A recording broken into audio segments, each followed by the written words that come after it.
Hello, I'm Hal Ottaway with the Wichita Postcard Club, and it's time once again for a postcard of the week.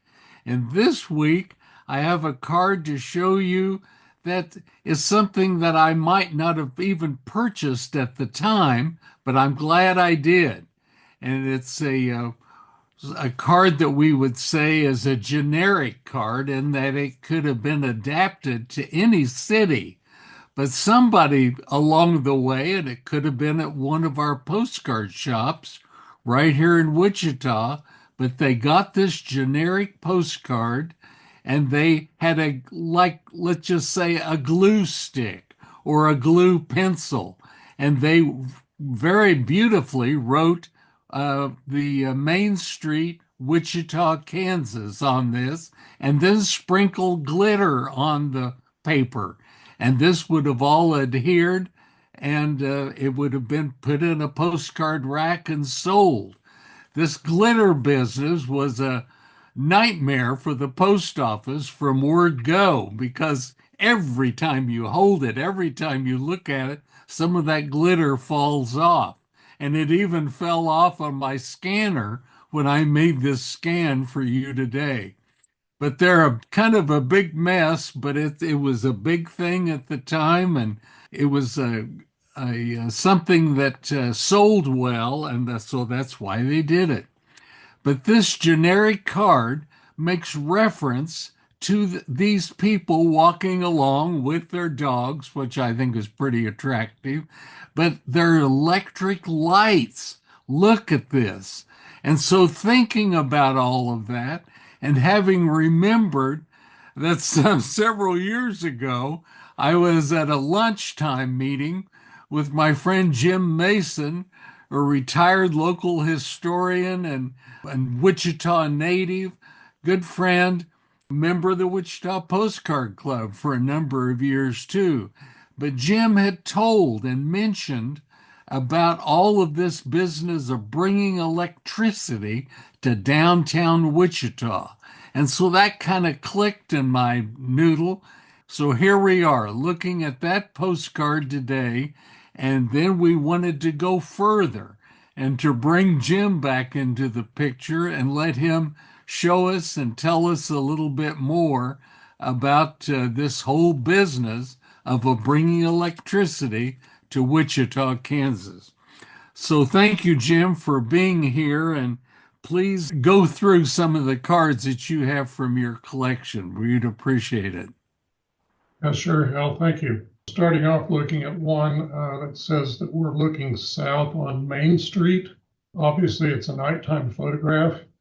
You can see some people along either side of the street and maybe some horses and buggies, which would be appropriate for the time because the White Way illumination started in the summer of 1907, and cars weren't at all common at that point in time.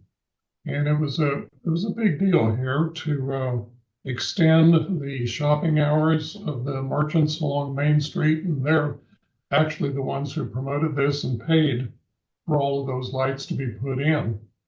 But they had to get the electricity from somewhere, and so there was a local utility here which was gradually moving away from being a gas utility to being a combination gas and electric utility.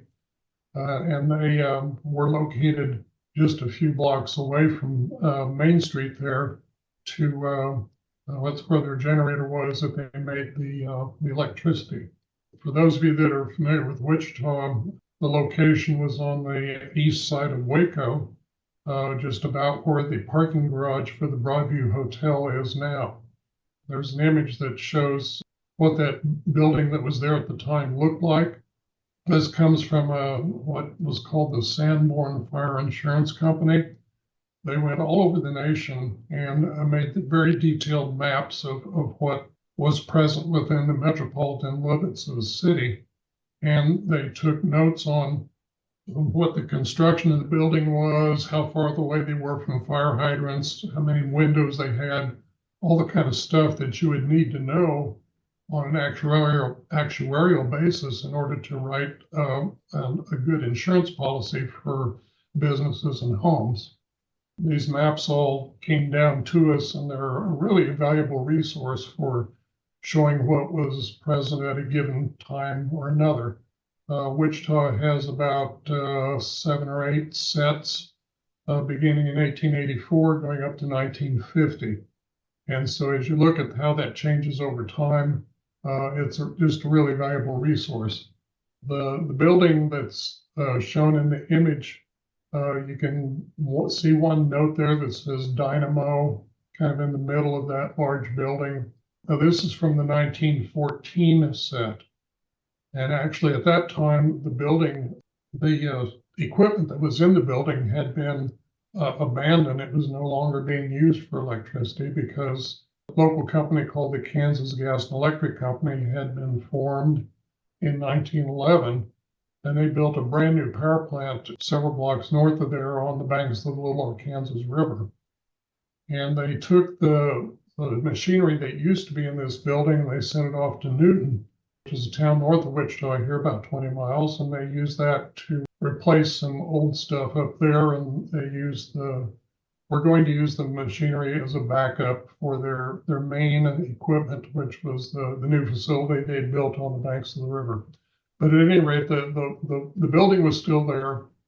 You can actually see a trace of the gas utility that used to be there too. The large circular feature in the lower right part of the image is what used to be one of these tanks that they held the gas in, because they made the gas on site. I don't want to get in too much detail there, but they made the gas on site out of coal, and they had to have some way to store it before they pumped it out into the mains. So they had these big tanks. So one of those, at least, was still in existence when they made this map in 1914. Getting back to the Main Street, the merchants along there would sometimes individually brand the image with their own name and address, and encourage people to come down and spend money, show how progressive they were. Here we are on the Great White Way on Main Street in Wichita, and this is really Wichita coming of age in 1907, coming into the era where you didn't have to shop during the daytime. You could shop clear up into midnight. Sometimes they would be open till midnight on the weekends, but ordinarily they only kept the lights on until 10 o'clock on a weekday. Not getting too carried away with things.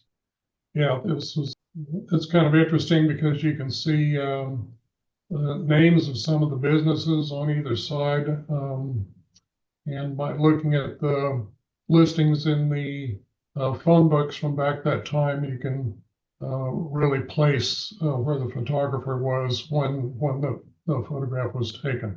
We're at the one now where we're looking north on Main Street, which I think we should be. We can see some the trolley car lines in the foreground and actually extending off into the distance in the middle of the street. Wichita had an active streetcar system at the time. That would last for another 20 years before they were done away with and superseded by automobiles and trucks.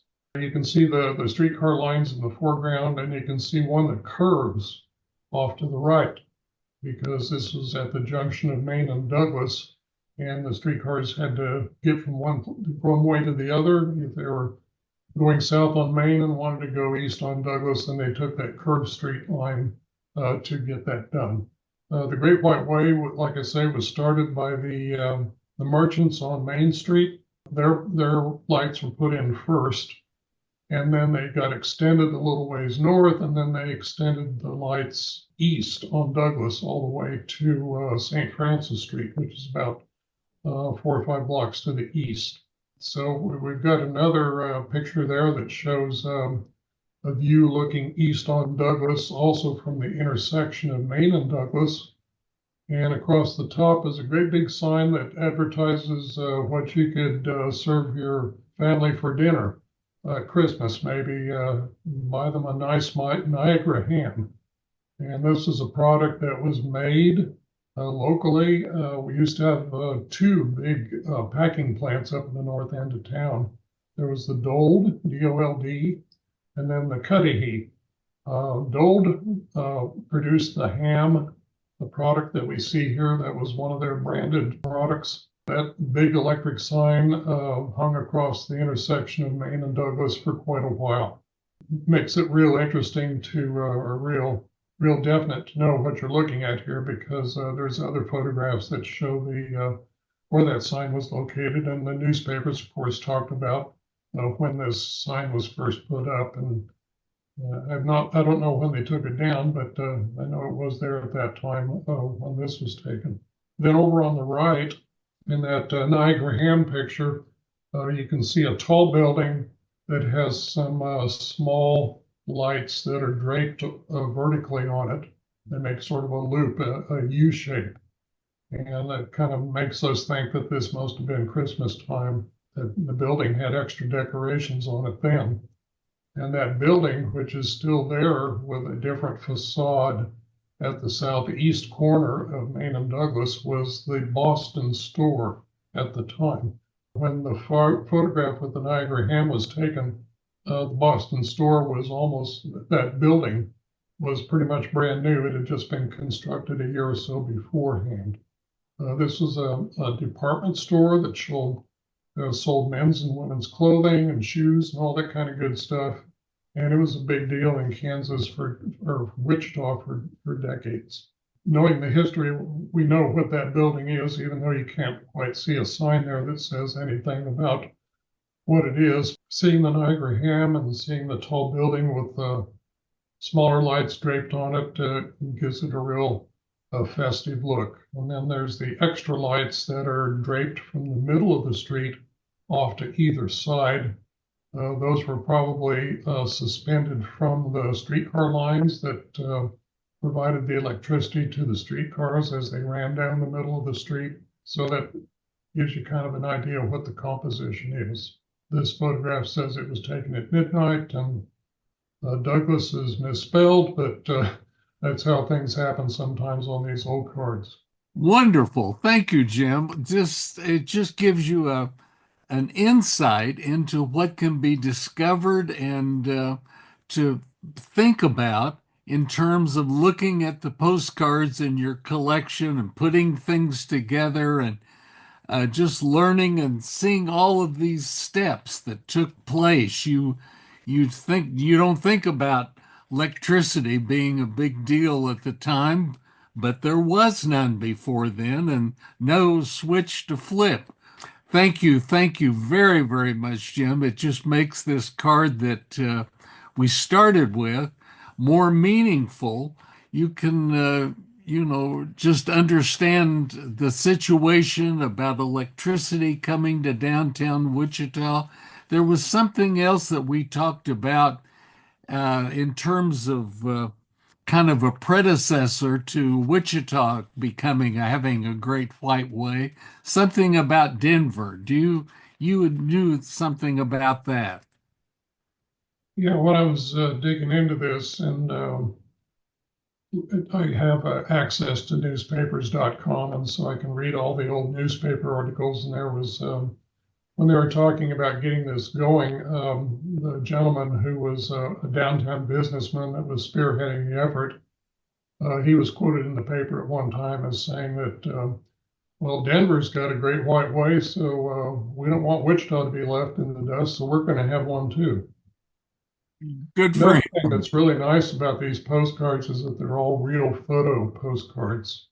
When you see a lot of photographs or postcards that are picture postcards that have colored images on them. Of course, they did not have color photography at the time, and so the images you kind of have to take them with a grain of salt because the colors might not be true to life, and sometimes they made adjustments to the image. They would put stuff in that wasn't supposed to be there, or they'd take stuff out that they thought was clutter to the image to make it simpler or more appealing. But the real photo postcards are the real deal. And so that's another factor of all of these white wave postcards is that they show actually what was there. Exactly. Thanks very much for being here with us today, and we appreciate having this wrap up and being able to talk about this with some authority. Thanks again, and we'll see you next week for the next postcard of the week. Bye bye. Thanks, Jim. Bye.